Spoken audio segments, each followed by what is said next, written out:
21 জুলাই ঢাকা মানববন্ধন পত্রিকায় 62 জন সমন্বয়কের বিবৃতি।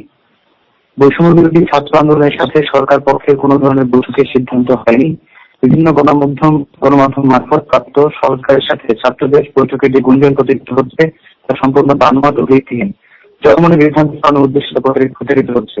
যে বা যারা আমরা সরকারের সাথে সংলাপে বসেছি বলে দাবি করেছে তা সম্পূর্ণ তাদের ব্যক্তিগত সিদ্ধান্ত। বৈষম্য বিরোধী ছাত্র আন্দোলনের সাথে এই সিদ্ধান্তের কোনো সম্পর্ক নেই। তাদের এই সিদ্ধান্তের দায় সম্পূর্ণ তাদের নিজের। গত বৃহস্পতিবার থেকে সারা দেশে কমপ্লিট ডিজিটাল ক্র্যাকডাউন চালানো হচ্ছে। ফলে সারা দেশে বাংলাদেশের যোগাযোগ ব্যবস্থা ভয়াবহভাবে বিঘ্নিত হচ্ছে। ফলে আমাদের সমন্বয় সহ সমন্বয় বৃন্দের মধ্যে কোন ধরনের সক্রিয় যোগাযোগ সারা দেশ আলোচিত এই ডিজিটাল ক্র্যাকডাউনের প্রধান টার্গেট বৈষম্য বিরোধী ছাত্র আন্দোলন।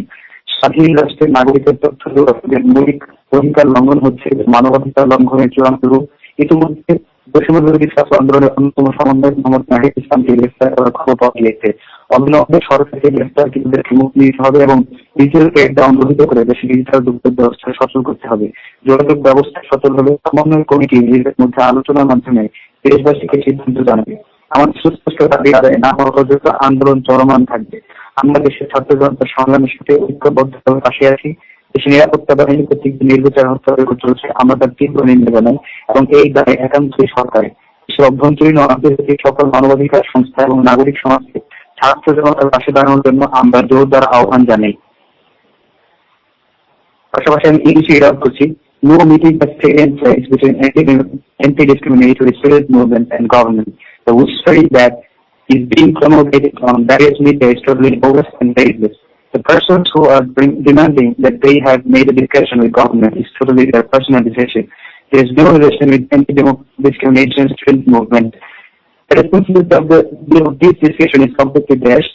Complete digital crackdown is going on from the last Thursday. Consequently, the communication and transportation system of Bangladesh is seriously disrupted. So it is not being possible to make an active communication among our coordinators and sub-coordinators. The main target and victimizer of the digital crackdown around the country is anti-discriminatory student movement. The violation of the fundamental rights like information and communication right is extreme form of human rights violation.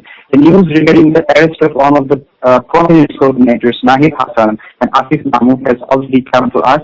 The government must absolve the arrested 8 persons and activate digital communication, quashing the digital crackdown.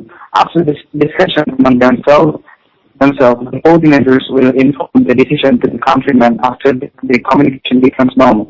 The movement will be continued till our clear demands will not be ensured. We are with the students and people's struggles unitedly. We extremely condemn indiscriminate massacres and killings by security forces of the country, and the government must take the responsibility. We are all international human rights organizations, civil societies to stand by and affected students and general people of Bangladesh.